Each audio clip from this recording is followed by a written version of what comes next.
So it's a pretty exciting day for us here at Factory Sound. We get some great people coming in, but today we've got the President coming all the way from the United States to visit us. Really, he's the main man at Presonus. Let's just sneak up and see what he says. Jim, Yeah. Tony, Factory Sound. Hey, how you doing, Tom? Very well, nice to meet you. Nice to meet you. I noticed your sign. You've tried to sneak in the store and everything, but Yeah. you are the owner, the President, everything to do with Presonus. I was trying to be inconspicuous, but I guess I failed. That didn't work, It did didn't it? work No, out at all, no. did it? Here's a half-open beer that I found on the Yeah. table before. Maybe you'd like to finish that off. I've got a half-open one myself. Certainly. Actually, that's full. Jim, thank you for coming and visiting us. You're welcome. Always a pleasure to have a nice international, and he is a nice international. Nothing untoward about Jim. He says it how it is.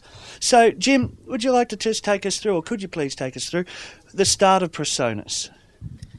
Oh, let's see, 1994, in a garage in Baton Rouge, Louisiana, which is near New Orleans, and working a day job and designing audio gear at night. And after about a year of mad scientist work, we came out with a product called the DCP-8. And it all started from there. Yeah, it all started from there. And your background prior to that, you're a musician, I believe? I'm a musician. I played professional in my 20s. I was in a band on RCA Records. I toured U.S. and also an engineering, kind of a geek kind of guy too, right? So, which is ideal for what you've developed into, the music right. knowledge of what you needed to produce, what the industry required, right. and the brain power to be able to deliver that. Is that pretty much you in a nutshell? Pretty much. I built my first studio when I was about 17 in a barn with horses still in the bottom. And we had like a Tascam, I think 80-8, and we would let any band that wanted to come and jam into our studio, right? And so during that time, I ended up kind of hacking together pieces of gear to solve problems when I was younger, and it just turned into a passion. Let's move through to maybe 2002 with Presonus. Okay. Changes that happened between then and 2002. Well, it's funny. You design a product, and the reason you design a product is to usually solve a problem, right?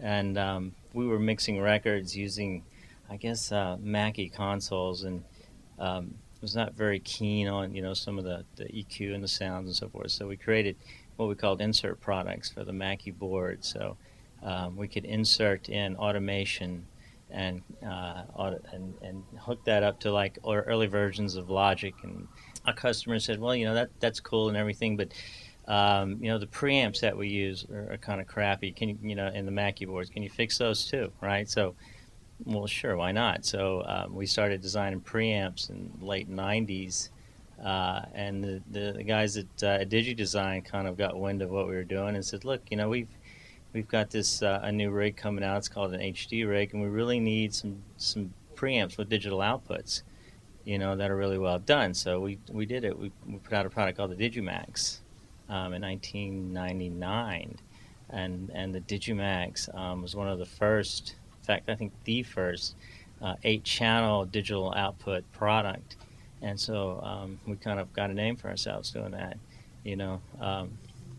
And pretty much the rest is history, but let's go into that history. We worked with Yamaha and created a product called Fire Station that we released in, I guess, about 2001.